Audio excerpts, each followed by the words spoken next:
happy to have here live in studio Shane Sato, who did this gorgeous book. Let's bring that close. And Deidre Teagarden's here. Hi, Deidre. How are you? This is a book called The Go for Broke Spirit, and I'm getting a little light on the top. That's better, yeah. This is a gorgeous coffee table book that Shane is going to be talking about tomorrow, and it's going to be a special talk happening at the Nisei Veterans Memorial Center. So tell us a little bit about it, Deidre. How did you find this book and invite Shane to come talk?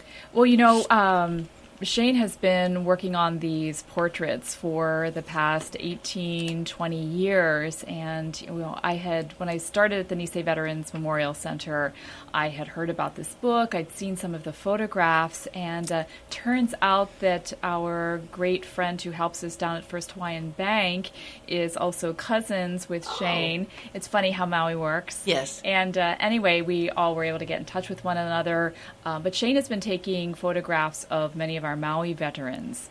So they have been talking to us about him as well, and you'll see their portraits in the book.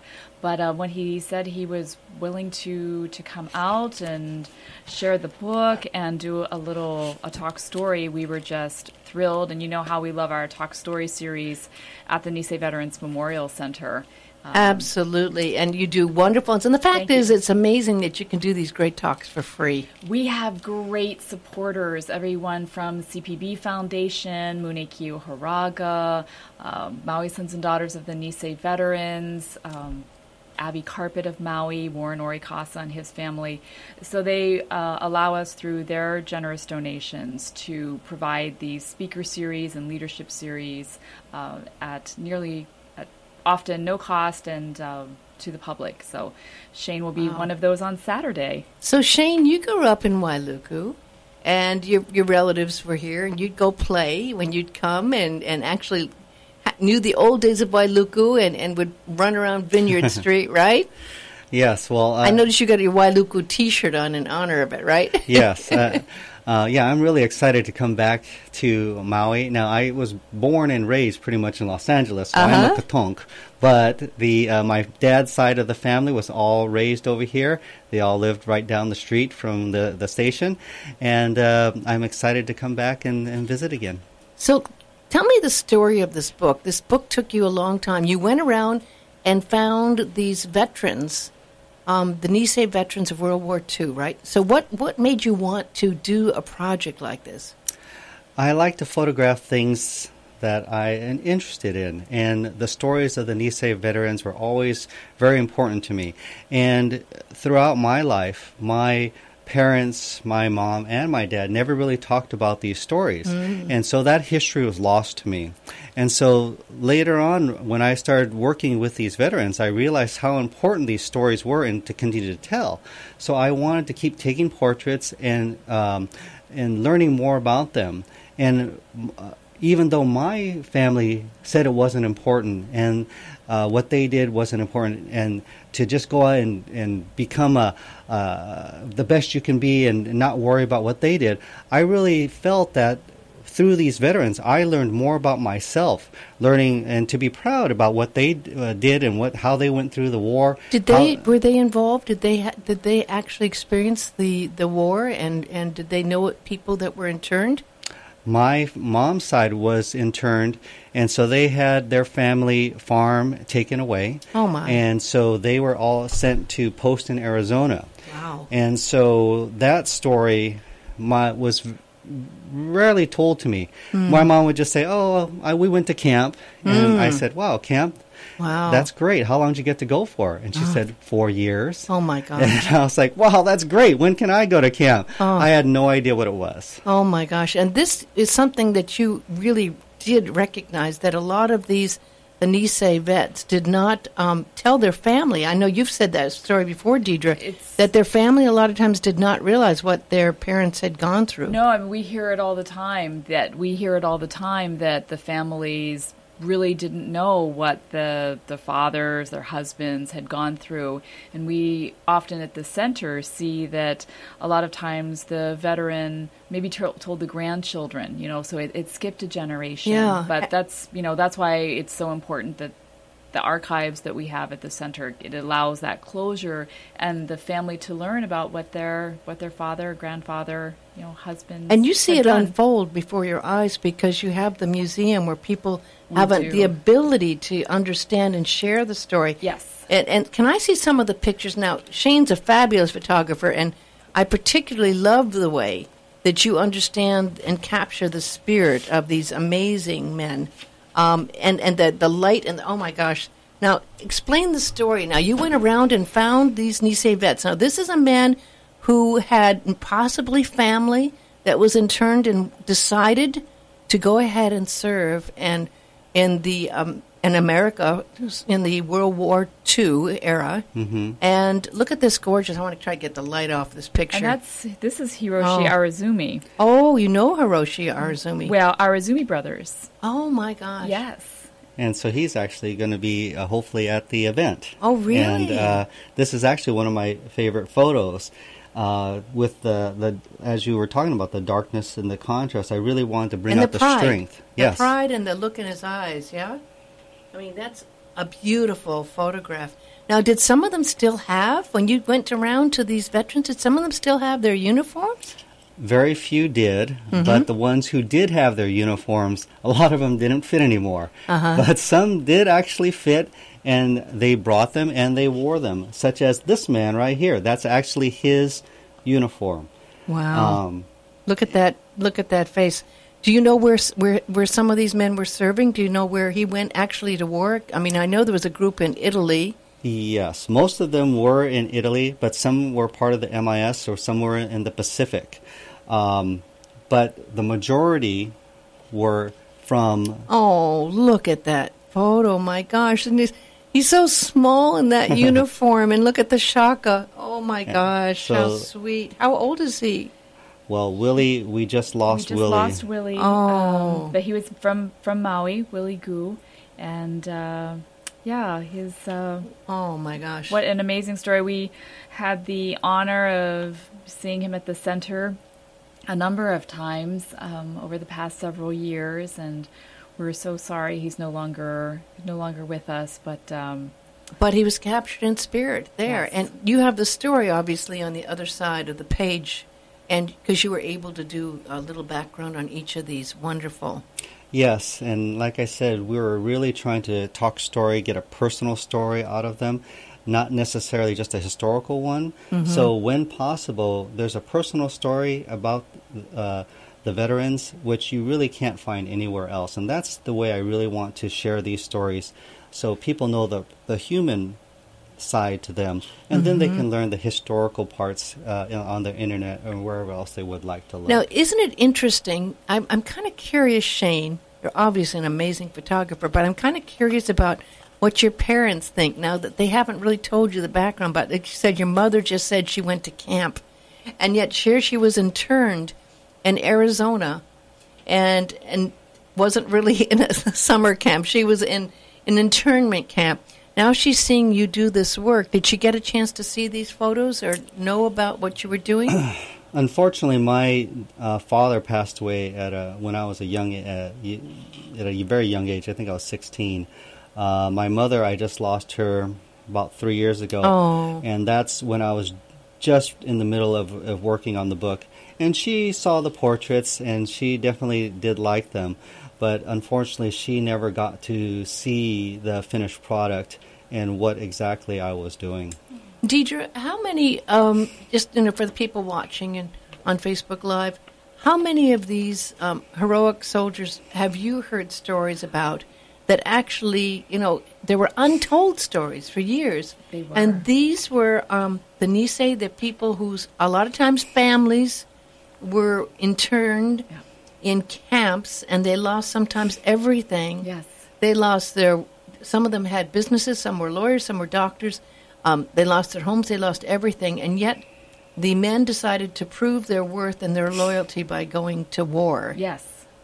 And Maui has a very large internment story as well. We had 2 detention sites on Maui, but we have had, many families who were in the detention sites here and then sent on to the mainland, and, yet they come back and, want to do better for that next generation. I think if you look at the values of the men who served, gaman, which is endurance, and look at that giri, face. which is obligation, haji, which is shame. They wanted to make sure that they had this obligation to their family and to their nation.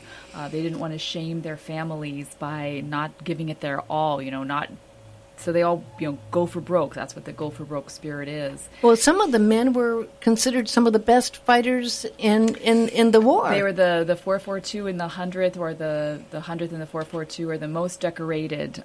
Were the most decorated for any unit in that, for their size and length of service in the U.S. Army. And what they did was just absolutely amazing. And we've had the opportunity at the center, at the Nisei Veterans Memorial Center, to actually have these gentlemen come down and share their stories. I remember when Mr. Arizumi came in and was telling me about rescuing the lost battalion, so matter-of-factly, and was talking about how tired they had been coming off another battle, and they didn't have very much time to rest, and they were told to go back out and rescue this Texas battalion. And so he said, shikata ga nai, we were tired, but what else can you do? They told us to do this, so that's what we did. And a lot of the men were lost in the war. Yes, and we have 101 who were killed in action from Maui alone. So when you come to our center and you see that plaque outside, that's the list of the 101 men who were lost. And this Sunday, of course, Saturday, we have Shane coming in to do his beautiful talk story and the book signing. And then Sunday, we have a joint memorial service that pays respect to the first soldier who was killed in the war. But that's on Sunday at 2:00 at the Nisei Veterans Memorial Center. So that is open to the public. You do not have to be Japanese American. You don't have to be a World War II buff. You don't have to have anybody who served, but to come and share in the legacy of these men. And recognize these stories. And try to right the wrong. And a lot of people don't actually say it, but they were wrong. These people were totally... They were. They were prejudice and racism. It was totally prejudice and racism. And some of these people were so dedicated in doing good things in the community, but only because of their race, they were lost everything. Yes. Put it in camps, and these brave men's story now are being told of how they gave everything. I mean, just to be able to prove their loyalty to the country. That's right. I feel like there's really been a resurgence, too. There's such an overwhelming cry for these stories and to make sure that we don't make these same mistakes again. So that's why it's so important to have talented individuals like Shane Sato, who has taken many years of his life and a lot of his own money too, to create this book, capturing these stories. And I like how he said it's history, but it's in a very conversational manner. So when you read these stories, they're very personal stories. And yes, you can go to the internet to find out more about the history of World War II, but you're not going to be able to find these personal stories and insights on the internet. That picture tells such a story. Talk about a picture telling a story. That face, it has sadness. It has reflection. Who was that? Was it Edward Ikuma? Yes. What was his story, Shane? Well, I can't remember his exact story right now, but he still lives in Oahu, and he was one of the ones that went to fight in Italy, and when there's a monument in Italy that they do a celebration for every year. Every year. And so really? I didn't know about that. Yeah.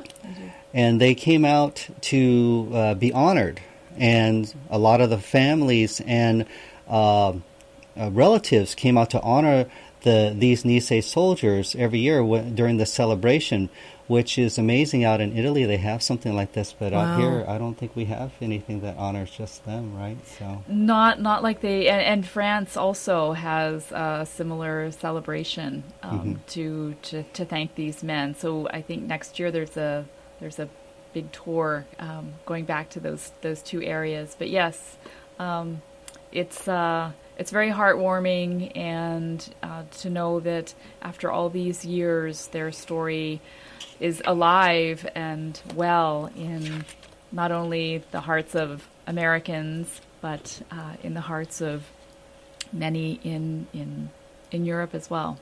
Well, Shane, you've been able to capture their spirit so beautifully and memorialize their story, and your photographs are just amazing, and in capturing that. GoForBrokeSpirit.com is the site you have. This book will be available at the Nisei Veterans Memorial Center. A few people can still get some seats for free at 1:30 at the Nisei Vets Memorial Center. So please come down. We do have copies of the book. You can purchase your book ahead of time, or you can purchase it on Saturday and get it signed while Shane is still in town. So they make gorgeous holiday gifts, and it's a beautiful piece of history.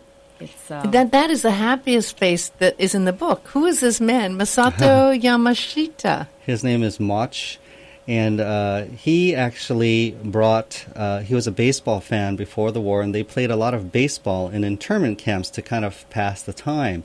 And so when he came back, they formed a lot of Nisei baseball leagues, basketball leagues, things like that, because they were not allowed in other regular leagues, so they formed their own.